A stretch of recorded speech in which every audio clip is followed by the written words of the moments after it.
to our journey through one of the greatest story collection in English literature, Geoffrey Chaucer, the Canterbury Tales.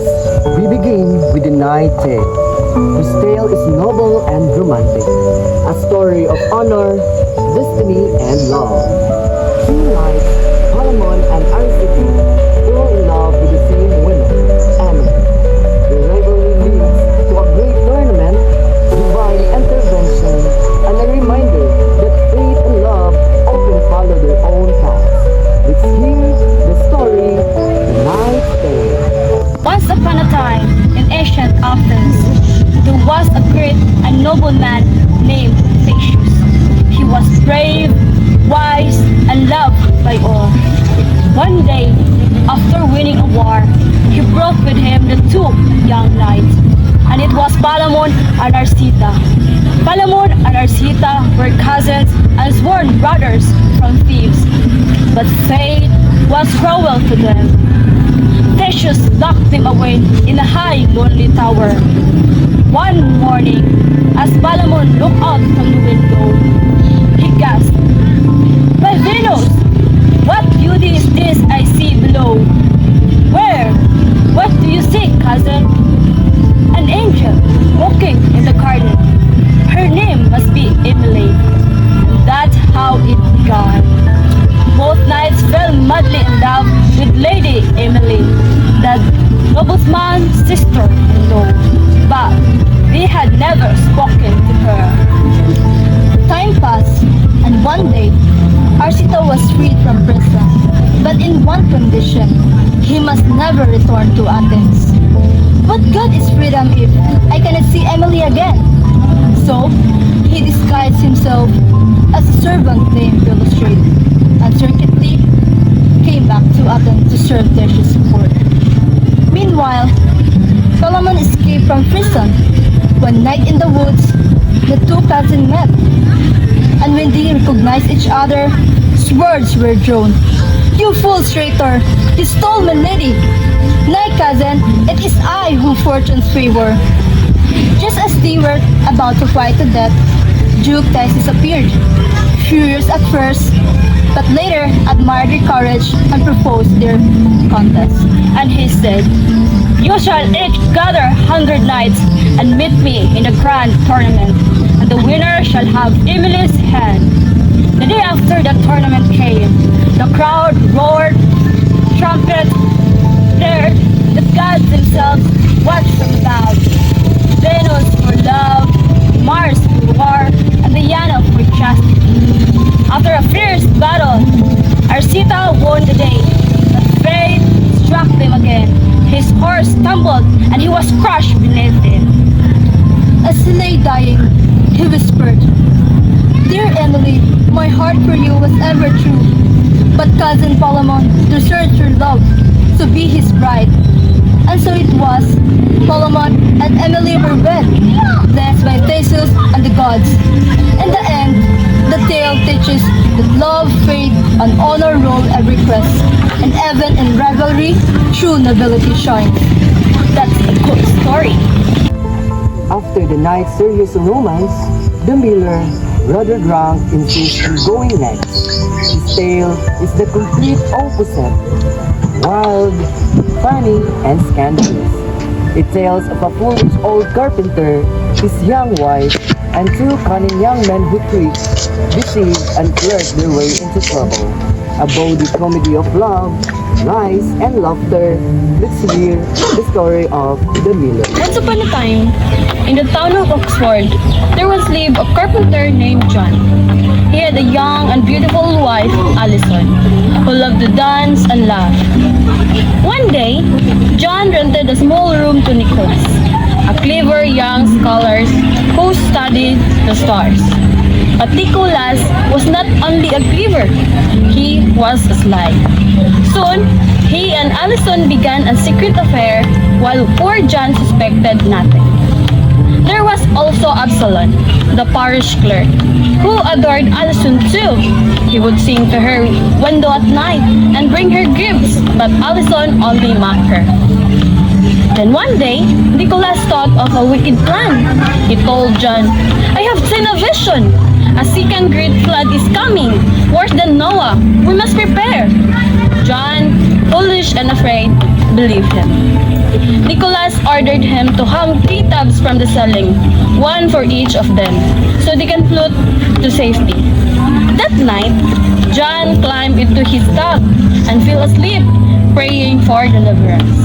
As soon as John snored, Nicholas and Allison down and lay together in secret joy. Shh, brother, let me continue the story. But outside, Absalom came again to Allison's window. He whispered sweetly, "Oh, Allison, my love, give me a kiss." Allison giggled and said, "All right, but stand close and shut your eyes." When Absalom leaned in, she stuck out her backside and kissed it in the dark. Absalom jumped back, spitting and shouting in disgust. Burning with shame and rage, he ran to the blacksmith shop and seized a red-hot iron. He returned to the window and called again. Nicholas, thinking to mock him once more, leaned down instead. But this time, Absalom struck. He branded Nicholas with backside with hot iron. Nicholas screamed, "Water! Water!" Hearing this, poor John awoke in terror. "The flood has come!" he cried, and got the roof of his tub. Down he crashed to the roof. Boom! Picking his arm and shocking the whole town. When people came running, they found John raving about the flood that never came. Everyone laughed, saying he had gone mad. Meanwhile, Allison and Nicholas escaped the blame, and Absalom crept away in silence, burning his rage. Let's hear the story, The Reeve's Tale. In a small English village lived a proud and sneaky miller named Simpkin. He was known for cheating his customer by stealing grains and boasting about his cleverness. One day, 2 young clerks from Cambridge, named John and Alan, decided to outsmart him after discovering his tricks. When they brought their grains to be milled, Simpkin plotted to deceive them again, but fate had other plans. That night, a wild series of mix-ups and revenge unfolded in the miller's own house. Through clever tricks and a bit of chows, the 2 clerks managed to turn the tables on the miller, teaching him about harsh lesson about greed and deceit. By morning, Simpkin's pride was broken, and his lies had brought him only shame.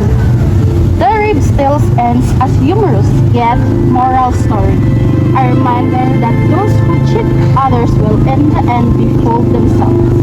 It shows how pride and dishonesty can easily lead to one's downfall. Next, the cook steps forward. He begins a lively story about an apprentice named Perkin who loves dancing, drinking, and trouble more than his job. Sadly, the tale is left unfinished, but it hints at the reckless lives of London's youth.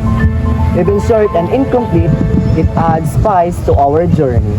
Let's hear the story, The Cook Tale. There once lived a young apprentice in London named Perkin Gray. He was a lively and careful young man, always laughing, dancing, singing, and playing dice. He loved mountains, music, and the company of others who shared his wild habits. Huh, what a life! Dancing, drinking, laughing every night. Why should I spend my youth chopping onions and washing pots? There's ale to drink and music to play. The world is full of joy. Why waste it in the kitchen? Perkin worked for a master cook, but he didn't care much for the honest trade of cooking. Instead of learning his craft or serving customers properly, he spent his time enjoying himself, staying out late and spending his master's money. Eventually, his master grew wary of his behavior. Perkin's constant partying and neglect of work brought shame to the household. He was no longer nor welcome in his master's shop, so he was dismissed from his apprenticeship. Perkin, you rascal! Where have you been? You sneak out every night and drink? You're ruining my business! Out! I don't have a lazy fool here! But Perkin wasn't discouraged. He didn't change his ways or learn his lesson. Instead, he looked for companions as wild as he was. People who would dance, drink, and gamble all day and night. Soon, Perkin found the place to stay with a friend, another young man of similar character. No, this is life. No orders, no scolding, just music and friends. The friend's wife, however, was even worse. She kept a shop by day, but secretly worked as a prostitute by night. The tale implies that Perkin quickly settles in this household surrounded by vice and immorality. He continues to drink, gamble, and live carelessly. The tale ends abruptly. At this point, there was no conclusion, no moral, and no consideration. The tale stops right after describing Perkin's new logic with the correct context. The Man of Law follows with a powerful, tragic tale. It tells a Constance, a Christian princess who faces betrayal, exile, and hardship, yet remains steadfast in her faith. Her story of patience and divine justice shows the triumph of virtue even in suffering. Let's hear. Our heroine is Constance, a princess of Rome whose fate carries her through sorrow and exile. Her virtue reaches a sultan who wishes to marry her, vowing her against her fate. I will take her for my queen, and for her love I will follow her God. May God guide me. I go not for glory but for peace. But the sultan's mother hates the union of plots revenge. My son has betrayed me. His blood for this woman. I shall not wash his shame in blood. She murders the Christians at the wedding feast. Only Constance survives. Lord, help me. I trust in you. Set adrift, she reaches northern land where a kind constable rescues her. Poor soul. She lives. Bring her water. You have shown mercy. May God bless your house. Later, a weak knight accuses her falsely. She tempted me. I am innocent. The Lord knows my heart. A miracle proves her innocence, and her faith inspires others to believe. Constance marries King Alam and bears a son, but his mother, Donegal, deceives him. She shall be exiled where her child. Must I drink once more? Lord, give me strength. Her boat returns to Rome, though she does not know it. Years later, King Allah finds her there. Constance, you live? Truth cannot grow. God has brought us home.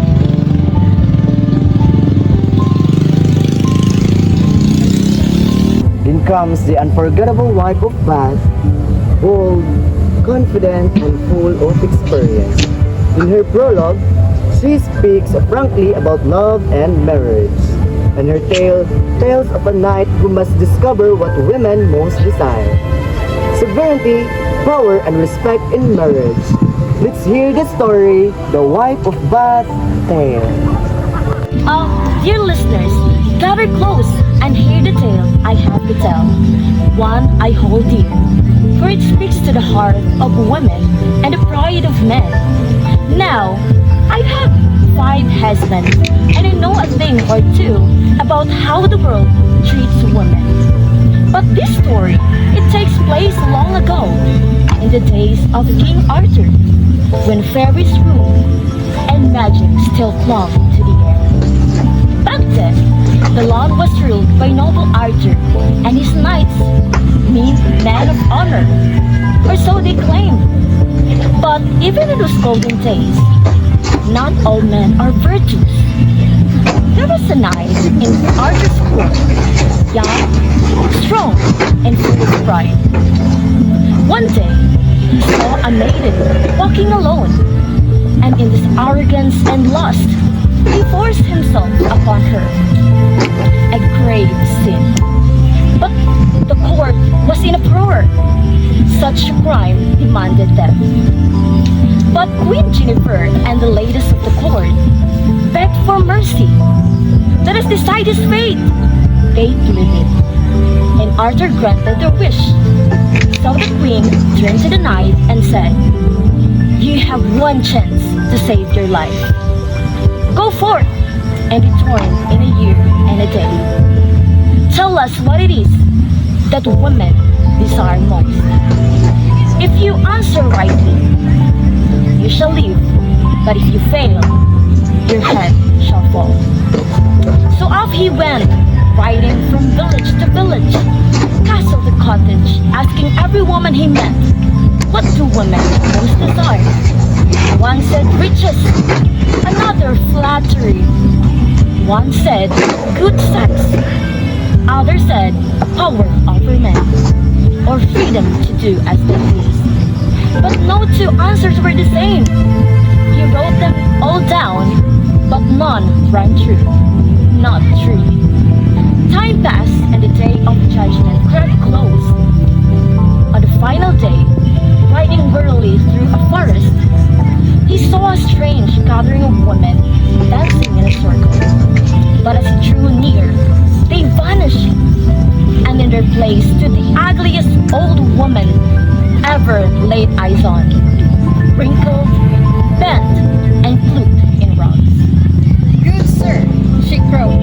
I know what you seek, and I can give you the answer that will save your life. But you must grant me a favor in return. Desperate, he agreed. She whispered the answer in his ear, and they rode together to the queen's court. There, before the ladies, he spoke. Women must desire sovereignty to rule their own lives. The court agreed, and the queen spared his life. Then, the old woman stepped forward. "You promised me a favor. Marry me." Horrified, he begged to be free.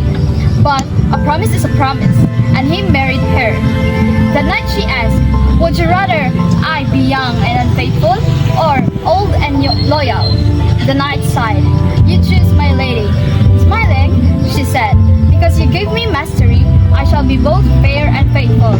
She turned into a beautiful maiden, and they lived happily ever after.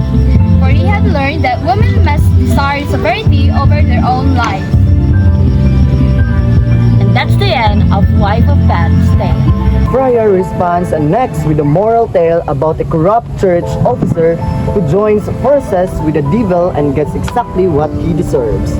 A clever warning that greed and hypocrisy lead only to ruin. Let's hear the story that most interesting, the Friar's Tale.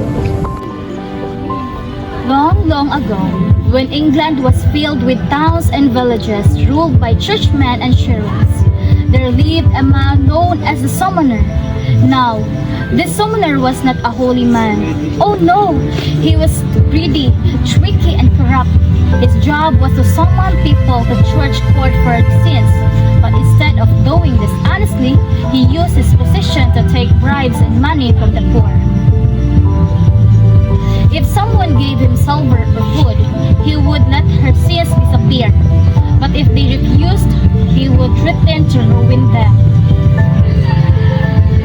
One day, while riding through the countryside on his way to catch another poor soul, this summoner met a stranger in the road, a man dressed riding black horse.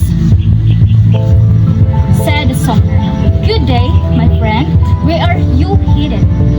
"I'm going wherever I'm called." The summoner, thinking the stranger looked like a fellow striker, decided to ride along with him. As they traveled together, they began to talk. "Let's be honest, my friend. What kind of work do you do?" "I collect things that are due to me." "Ah, then we're the same. I collect things too from people who own finds that wing." But the stranger's eyes glowed strangely as he replied, Indeed, I take what owed to me, but not from the living alone. The summoner didn't quite understand what he meant, so he laughed and said, "Haha, when we should be brothers. Let's make a deal. Whatever earned today, we'll share equally, half for you, half for me. Agreed, brother?" And so, they rode together, the greedy summoner and his new friend. After a while, they came to a poor widow's house. The summoner stopped and knocked loudly. "Old women, you owe money to church. Pay up or take your frying pan." "Oh, sir, I have nothing left. Please have mercy." "No mercy. Swear that you'll pay, or maybe they will take you." At the end, every moment. "Wait, did you just call me?" The summoner turned pale. He suddenly realized the truth. The man beside him, beyond black with the burning eyes, was no ordinary traveler. He was a devil himself. "Yes, brother summoner, you've earned your share indeed. You asked for me to take her, but instead, I'll take you." And in the blink of an eye, with a flash of fire and smoke, the summoner was gone. All that was left was the sound of the wind and the devil's cruel laughter fading down the road. Insulted, the summoner fires back with a story mocking friars. His tale of a greedy friar who receives a gift that actually apart is one of a chaucer's funniest. Revenge through laughter, mission accomplished. Let's hear the story, the Summoner Tale. In the Canterbury Tales, travelers leave the stories to pass the time. But when the prior mocks summoners, one man burns with anger, the summoner himself. And to strike back, he tells his own tale, one that turns the friar into a laughing stock. "That friar dares insult me? Huh? I show everyone what his kind is truly like. Greedy, fake, and full of lies." The summoner begins with an anger rant, claiming his friars care more about gold than God. "Those friars? They crawl straight out of the devil's backside." His tale centers on a friar who wanders from house to house, begging for money in the name of blessings. "Brother Thomas, surely a holy man like you will offer something for the poor?" You, friars, take and take. Fine then, I have a special gift for you. Place your hands under me. The clerk bring us back to seriousness with the tale of Griselda, a woman of perfect, patient tested cruelly by her husband. A story of virtue, endurance, and the limits of obedience. The clerk's tale. Our story begins in the land of Salazar, where Walter, a young handsome marquis, rules with wisdom and fairness, but his people constantly urge him to marry and produce an heir. Walter finally agrees. He promises to choose his wife himself, but no one expects him to pick Griselda, the poor daughter of a humble farmer. Griselda, will you be my wife? But promise me you will always obey me in everything. "My lord, I will do as you command, with all my heart." Griselda becomes his wife, and though she comes from poverty, she rules beside him with grace, wisdom, and kindness. Everyone loves her. Soon, she gives birth to a baby girl. But then, Walter decides to test her loyalty and obedience. Griselda, our daughter must be taken away. For reasons I can tell. Do you trust me? "Yes, my lord. Do as you must. I will not question you." Walter secretly sends the child away to be raised elsewhere, but tells no one, not even Griselda, that the baby is safe. Years pass, Griselda remains patient and loving. Then she gives birth to a son. And once again, Walter tests her. This child too must go. Will you still obey me? "My lord, I am yours. Do as you think best." Once again, Walter hides the boy away, but Griselda's heart quietly breaks, though she never complains. After many years, Walter decides to test her one final time. He tells Griselda that he plans to divorce her and marry another woman. Griselda, you must leave my house. Return to your father's home. You were never truly worthy to be my wife. My lord, I will go as you command. Thank you for the honor of having been your wife. Walter sends her away, stripped off with wealth and title. Griselda returns to her father's humble cottage, patient as ever. Later, Walter pretends he is marrying another woman. He calls Griselda back to help prepare for the wedding. My lord, I am happy to serve you. I pray that your new wife will bring you joy. But Walter finally ends the cruel test. He reveals the truth. The new bride is actually their daughter, grown up and beautiful. Griselda, forgive me. You have proven your faith and patience beyond all measure. These are your children. They are alive and safe. My lord, I forgive you. May God bless our family and keep our hearts humble.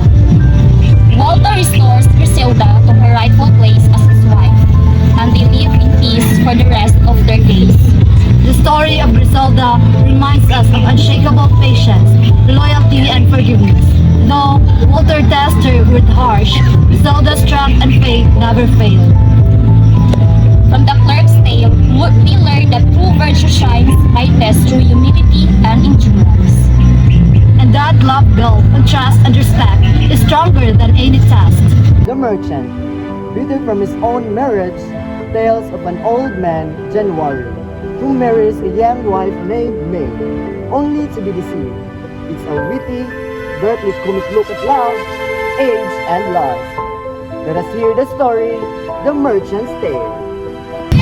Once upon a time in Italy, there lived an old knight named January. He was very rich, 60 years old, and suddenly decided it was time to get married. He said, "A young wife will make me happy and take care of me in my old age." So he married a beautiful young woman named May, who was only 20. Everyone celebrated, but May was not truly in love. She only smiled and obeyed. In January's house worked a young and handsome servant named Damian. The moment he saw Lady May, he fell deeply in love. He wrote her secret letters, and soon she felt the same way. They began to meet in secret, hiding their love from the old knight. But one day, fate played a trick. January suddenly became blind.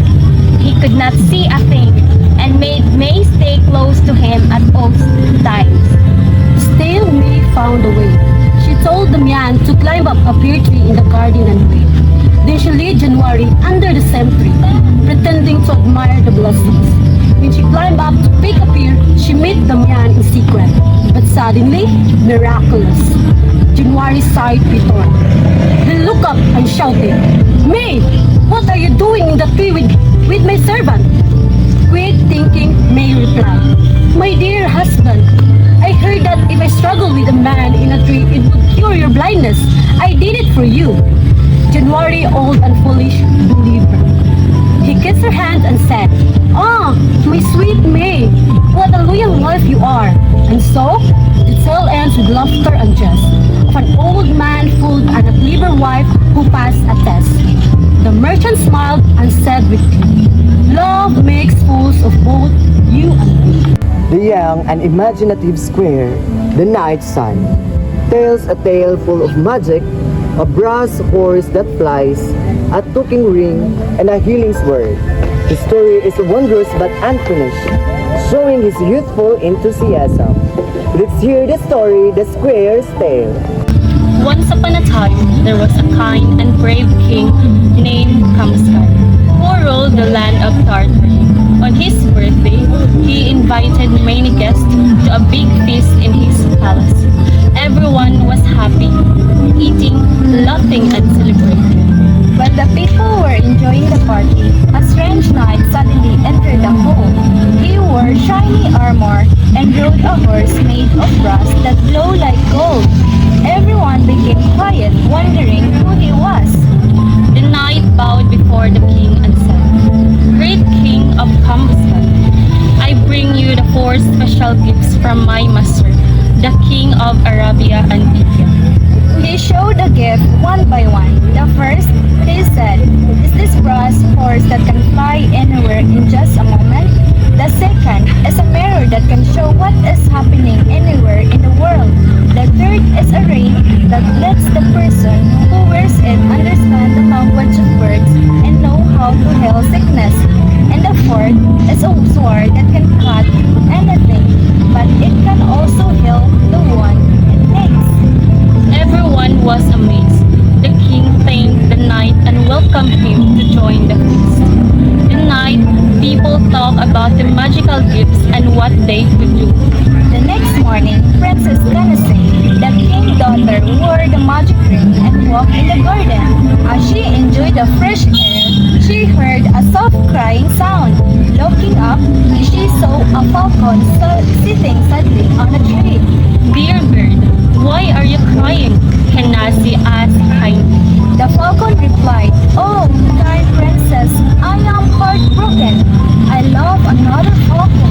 He promised to stay with me forever, but he left me for another bird. Now I am alone and full of sorrow." Canasi felt sorry for the falcon. Don't worry, she said gently. I will take care of you.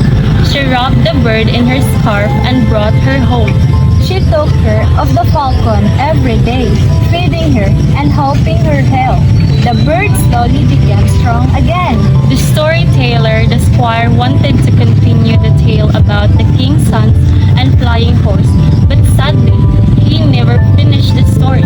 And so, the tale spread magic, kindness, and love, teaching us that caring for others is one of the greatest gifts for all. The Franklin then shares a beautiful story of love and honor between Durijin and Arviragus, testing faithfulness and generosity. It reminds us that true nobility lies in kindness and respect. Let's hear the story, The Franklin's Tale. Veragus marries to Regent, but unlike most medieval marriages, they agree on equality in the relationship. Though Arviragus will outwardly appear to have authority, they are agreed to maintain mutual respect and love. Soon after, Arviragus must travel to England for fame and honor, leaving the region sad and lonely. She fears that Arviragus might die at sea. She spent her time watching the coast, disturbed by the dangerous black rocks that have caused many shipwrecks. A young squire named Aurelius is deeply in love with the regent. She proposes his love, but she rejects him. She tells him jokingly that she would never love him unless he could remove all the black rocks from the coast of Brittany, thinking this to be an impossible task. Heartbroken but determined, Aurelius seeks help. He finds a magician who uses illusion to make the rocks appear to vanish the coast. The magician agrees to do it for £1,000. The rocks disappear. Aurelius goes back to the region and tells her he has fulfilled their condition. Now he demands she keep her promise. She feels trapped. To keep her word would be dishonorable, but breaking her promise would be equally dishonorable. She considers ways and listing examples of other women who choose death over dishonor. The regent tells him everything. Instead of becoming angry, Arviragus insists she keep her word because honor and truthfulness are more important than personal feelings. The Physician tells a tragic tale of Virginia. A girl so virtuous, her father kills her rather than let her fall into corruption. A grim but moral story about purity and justice. Let's hear the story, The Physician's Tale.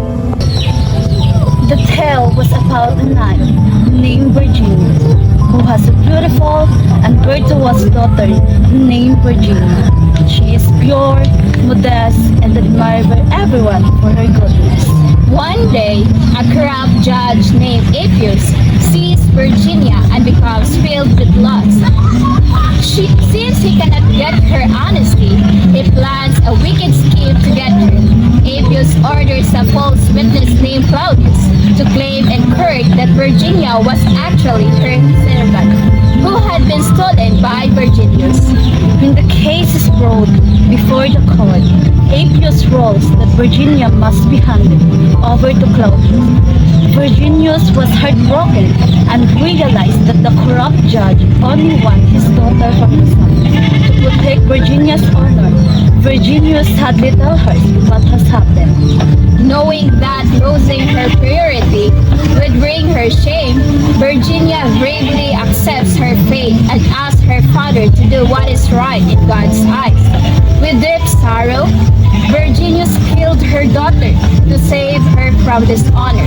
He brings her head to Apius, and the crowd, realizing the judge's evil, rises in anger.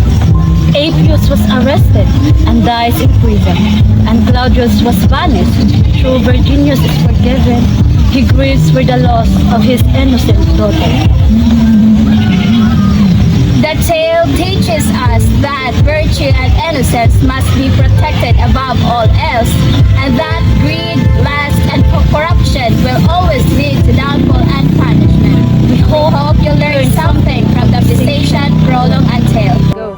The Pardoner, a man who preaches against greed while being greedy himself, tells a famous story of three drunkards who go to kill death, but end up killing each other over gold. A chilling reminder that greed is the root of all evil. Let's hear the story, The Pardoner's Tale. Hey everyone, would you like to hear a story too? It's about three men who go on a journey to find something really dangerous, death itself. Right. These three friends were drinking in a tavern early in the morning. Which already tells you they weren't the wisest people around. True. While they were drinking, they heard a funeral bell outside. And when they asked who died, they were told it was one of their friends killed by death. That made them really angry. So they said, let's go, find this death and kill him before he kills more people. Imagine not trying to kill death, but off they went, marching down the road like heroes in their own story. On the way, they met an old man. He looked tired and weak, and they rudely asked why he was still alive. The old man said, I'm waiting for death to come take me, but I can't find him anywhere. Then the old man told them, if you really want to find death, go up that hill. You'll find him under a tree. So they ran up the hill, and instead of death, they found a pile of gold coins shining under the tree. Their anger quickly turned into greed. They forgot about death. They said, let's take this gold at night so no one will see us. Then they sent the youngest one to town to buy food and wine while the other two waited. But as soon as the youngest one left, the two men started whispering. They planned to kill him when he back, so they could split the gold between the two of them. Meanwhile, the youngest one in town thought, why should I share? I'll poison their wine and then all the gold will be mine. So he put poison in two bottles and brought them back. When he returned, the two older men attacked and killed them. Then, to celebrate, they drank the wine. But they drank the poisoned wines, and both of them died too. In the end, the three men found death.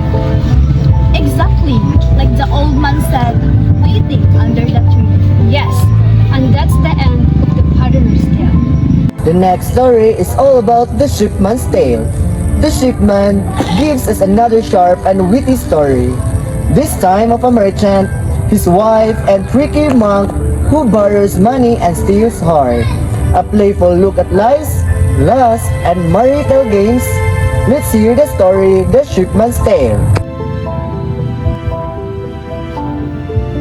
Once upon a time, in the beautiful city of Saint-Denis in France, there lived a rich merchant.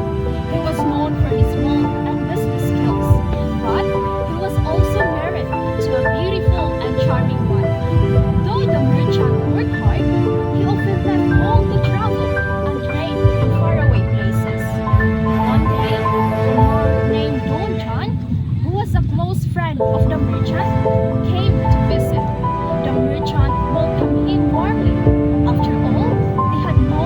other for years. The monks stayed in their house, enjoying their fine foods, wine, and company. Now, the merchant's wife noticed the monk's kind and gentle manners.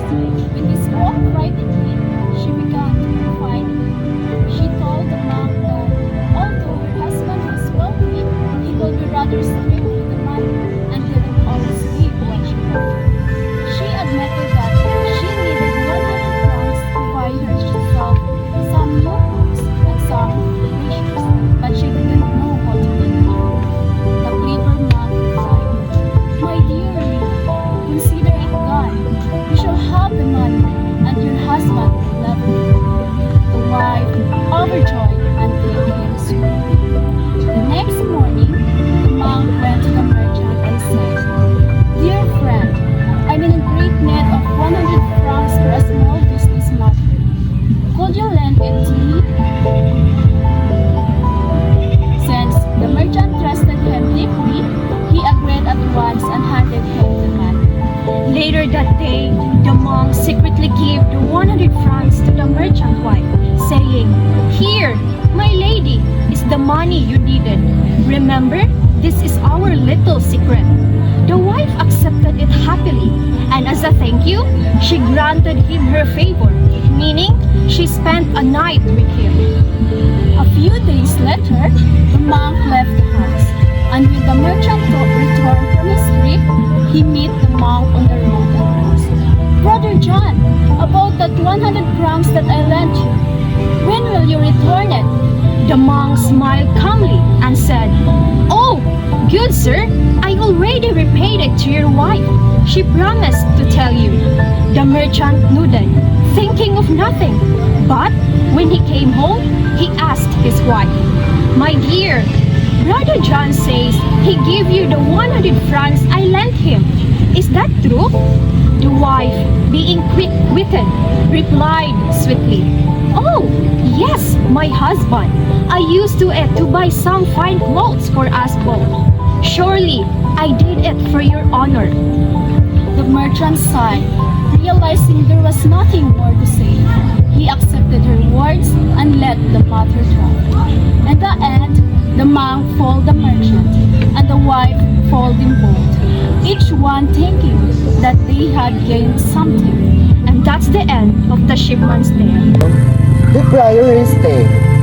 The Priory's tells a debut miracle, a story of a little boy whose faith in allows him to sing even after death. It's simple but emotional tale of innocence and divine love. Let's hear the story, The Priory's Tale. Hey everyone, would you like to hear our story too? Well, long ago, in a faraway city, there lived a little Christian boy. He was kind, innocent, and loved to sing hymns to the Blessed Virgin Mary. Every morning and every night, his voice filled the streets with the song, "O Alma Redemptoris Christus," a hymn of pure devotion. But not everyone in the city shared his faith. In the same town lived a group of Jews, and sadly, hatred and misunderstanding divided them from the Christians. One day, as the boy walked through the narrow streets, he sang his hymn louder than ever before. Some cruel men grew angry and plotted to silence his voice forever. And so, tragedy struck. The boy was attacked and killed. His innocent voice suddenly silent. Yet, a miracle soon followed. Though his body lay lifeless, his lips still moved and the hymn continued. To be heard, pure and clear, carried by the grace of the Virgin Mary. The townspeople were astonished. They followed the sound and found the boy's body glowing softly, his song echoing through the air. When the friar tells his tale, her eyes filled with tears. Here, the boy's song is proof that faith and innocence are stronger than evil. But we, the listeners, must also hear another truth.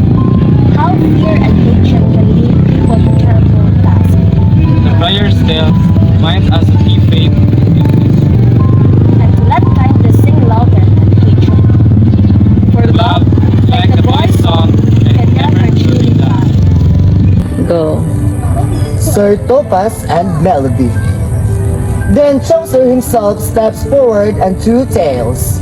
The first, Sir Topas, is a silly parody of knights' romances, so bad that the host stops him. Once upon a time, in a faraway kingdom, there lived a proud and sometimes foolish king named Topas. King Topas was known for his will but also for being quick to anger and not always making the wisest decisions. One day, the good queen of the land fell very ill. The royal doctors and healers tried everything to cure her, but nothing worked. Desperate to save his queen, King Topas summoned his trusted magician to help find a solution. The magician told the king of a special herb that grew deep in the forest, known for its healing powers. But to reach it, one has to prove their bravery. King Topas, eager to show his strength and save the queen, decided to go on the quest. Along the journey, King Topas faced strange creatures and clever puzzles. Though he was brave, his impatience and pride almost got him into trouble several times. Luckily, his loyal attendants helped him to see the right path and avoid danger. Finally, King Topas found the magician herb and brought it back to the castle. The queen recovered and the kingdom rejoiced. But King Topas learned an important lesson. True leadership requires wisdom, patience, and kindness, not just pride and power. From that day on, King Topas ruled with a gritler heart, listening carefully and making the choices for people. To make up for it, Chaucer's tells the tale of Melody, a serious story about forgiveness, patience, and the wisdom of his wife, Prudence. Let's hear the story, Sir Topas and Melody. This is the sweet tale of Melody, his wife Prudence, and the choice they made between fury and forgiveness. One day, Melody's enemies broke into his home and harmed his daughter Wisdom. Melody retorted, seeing the damage, and was instantly consumed by rage. Melody said, I demand vengeance. I will go to war and repay this injury with destruction. And Prudence, my husband, listen. Before you rush to war, remember this truth. Haste is the mother of failure. Your enemies have injured your body, but do not let your anger injure your soul. What would you have me to do? Let them go free? I would have you choose peace.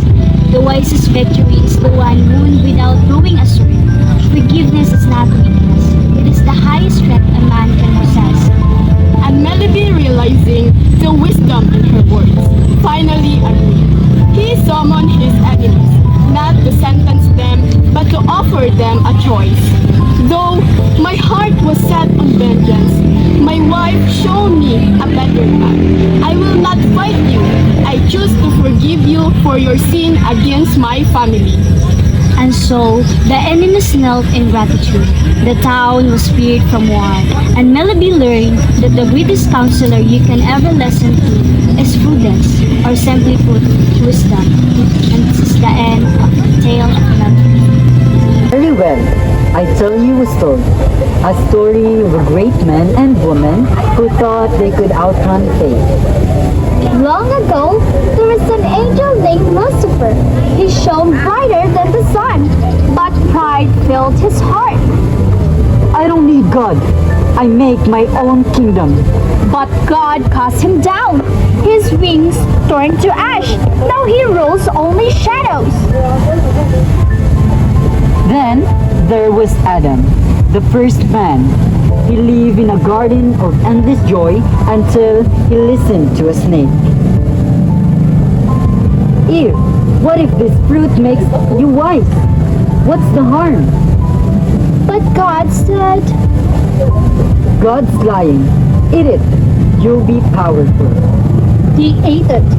Paradise vanished. Adam's tears watered the first thorns. Next, Samson, the strongest man alive. No army could defeat him except the woman he loved. And that is Delilah. And she said rather, tell me, my love, where does your strength come from? My hair. If it's cut, I'll be weak. Delilah betrayed him. Samson died in change. His strength gone, his heart broken. Pride tricks us all. Kings, angels, heroes. Fortune's wheel crushes them. You ask for a happy tale? True joy lies in humility. But what hope do we have? Hope? It's simple, Neil. Admit you're small. Then fortune's wheel cannot break you.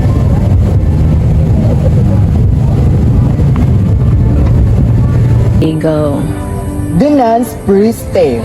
The Nun's Priest saves the mood with a lively tale about Chanticleer, a proud rooster who learns the hard way not to fall for flattery. A brilliant blend of humor and wisdom, the story The Nun. The story takes place in a small, poor, British farm. She lives humbly with 2 daughters, a few animals and some fruits. Even though she is poor, she is content and lives a peaceful, honest life. Among her animals is a rooster named Chanticleer, who is the pride of the farmyard. Chanticleer is a beautiful rooster with shiny feathers, red like fire, a black tippy tail, and a voice so sweet that it grows perfectly at sunrise every day. He rolls over 7 eggs, and his favorite is Dame Turtle, who is wise, kind, and graceful. Chanticleer and Percolor live like a royal couple in their small chicken. They often talk together, and one morning, Chanticleer wakes up troubled by a frightening dream. My dear, I dreamed that I was in great danger. I saw a creature like fox who wanted to kill me. His color was red, his eyes shining like fire, and he tried to grab my body. Ha ha ha! You're afraid of dream? Shame on you! Dreams come from bad digestion or too much food. You should take some herbs or medicine. Chanticleer insists that dreams can tell the truth. He gives example of people in old stories who dream of their death before they happen. He said, many people have ignored their dreams and paid with their lives. Despite their argument, he soon forgets his fear because Bertolot is so lovely. They spend the day happily scratching for food and enjoying the sunshine. But the danger is near. A stray fox named Russell has been watching the yard, waiting for a chance to catch Chanticleer. He hides near the bushes in the fence and waits quietly. One morning, Chanticleer walks proudly through the yard, surrounded by his hens. He stretches his neck, ready to sing. Suddenly, the fox steps up and speaks kindly. Good morning, my master Canterbury. I've come only to hear your voice. My mother used to tell me that your father sang beautifully too. Please, sing me once, as your father did. Close your eyes, lift your neck, and crow from your heart. The rooster feels proud and pleased by the fox's flattering words. Forgetting his dream, he closes his eyes, stretches his neck, and begins to crow. The moment Chanticleer opens his beak, the fox leaps up and grabs him by the throat and runs off into the woods. The hens weep, the widow, her daughters, and the farm animals chase after the fox, shouting, running, and making noise. The whole yard turns into chaos. As the fox runs with Chanticleer in his mouth, the rooster quickly thinks of a plan. He says to the fox, Sir Fox, tell them to stop chasing us. Shout at them that I am your prisoner. They'll never catch us. The fox, proud of his success, opens his mouth to speak, and at that very moment, Chanticleer flies up into a tree. The fox realizes his bad trick. He tries to flatter Chanticleer again. Dear Chanticleer, calm down. I didn't mean any harm. Let's forget this and be friends. But Chanticleer replies, No, sir, you won't fool me twice. You should never trust a flatterers, and I should never believe in them. The nun's first ends his tales with advice. All you who read this story, take the moral. They were all plotterers, and you who speak, think before you often. Pride and vanity can lead to danger. Chanticleer's pride in his singing almost get him killed. Flattery is deceitful. The fox's sweet words were a trap. Wisdom and quick thinking can save you. Chanticleer escaped by being clever in the end. The second Dan's tale. The second Dan offers a pious story about Saint Cecilia, a devoted Christian who remains pure and faithful even unto death.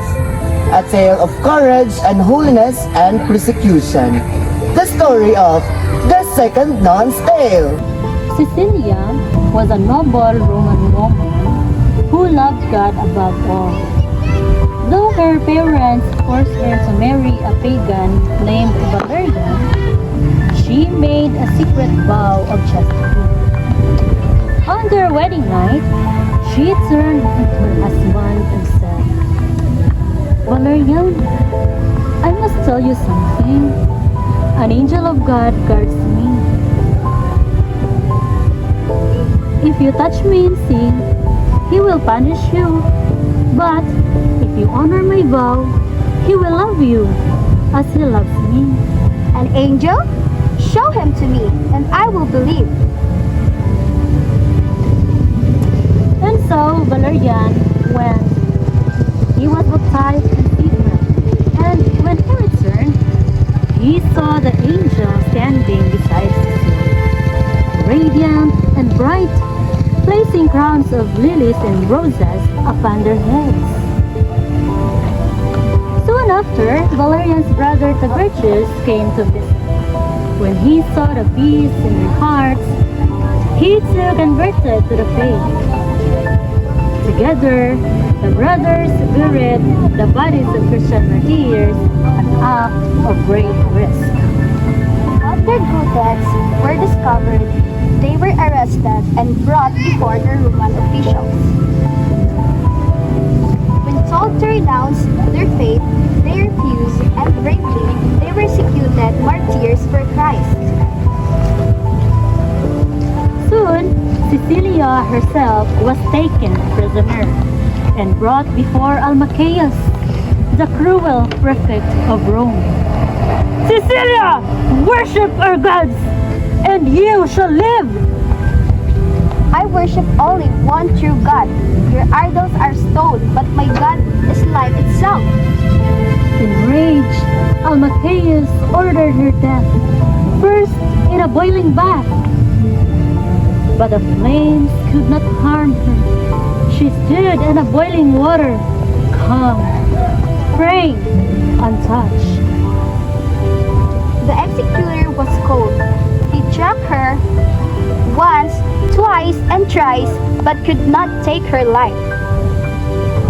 Wounded and bleeding, Cecilia still preached about God's love for 3 days until her soul at least ascended to heaven.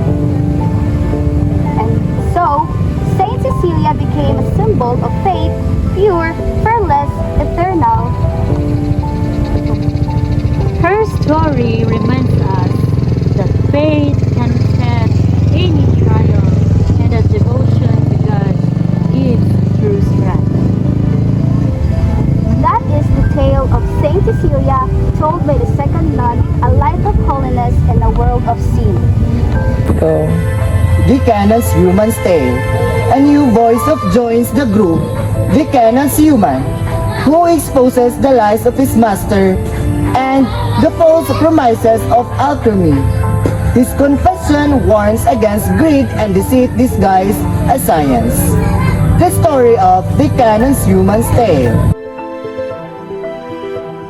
One day, as the pilgrims were traveling to Canterbury, 2 new men joined them, a canon and his helper, a human. The human looked hard, his clothes were the pilgrims asked him why, and he said, "My master and I work with fire and metals. We tried to pour you into gold." The people were amazed, but then the human shook his head and said, "It's all a lie. My master